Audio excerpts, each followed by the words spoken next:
Dula kersa matur mekaten. Sembah kula kunjung tak tampa Setyaki pangestu tampanana. Kapune kita tosno jimat. Banjur karepmu Setyaki ngadhepana ngersane anak Prabu Sri Bathara Kresna. Apa sira pinangka dadi adutaning anak Prabu? Leres.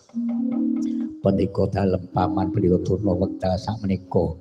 Purwa Madya Wasana, Purwa Kawitan Madya Tengah Wusana Pungkasan. Paman Pendhita badhe ngampil wujude kembang Wijaya Kusuma minggahi Koko Prabu Bathara Kresna. Bener. Apa ing dadi aturmu Setyaki? Rikala semanten yen to Koko Prabu semangke ewa dene wujude kembang Wijaya Kusuma kula ingkang beto. Ewa dene semangke sampun sawetawis badhe lingkar saking jagatipun Setyaki. Kembang Wijaya kula aturaken dhateng paman Pendhita. Bagus bener iki dadi ucapmu. Mboten pentu yen kula mboten leres tigas jangga kula sagah paman-paman mriki. Aduh.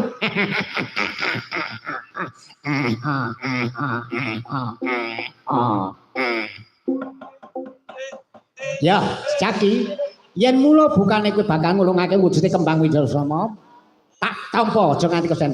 Daya-daya negara Ngastina sopane tentrem. Anggepen kuwi nang Ngastina ya Ndrawati, Ndrawati Ngastina. Duryudana karo Bathara Kresna kuwi padha tunggal, aja nganti padha gredah, aja nganti padha sulaya. Ayo padha nindakno rasa persatuan kesatuan Setyaki.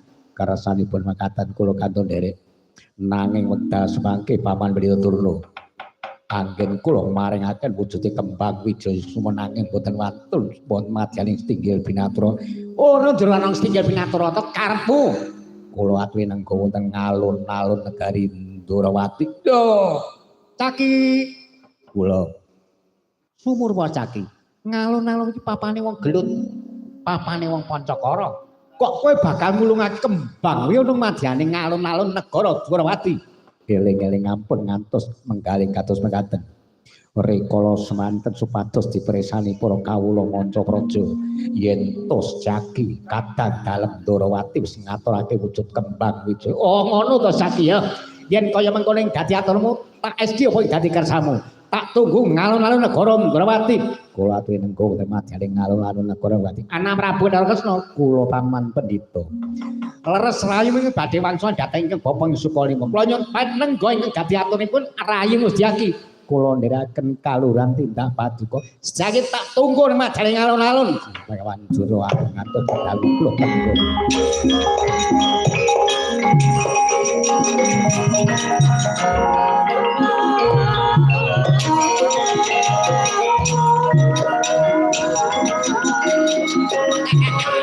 Bagus Setyaki iki.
Olare ngori sakaren parisa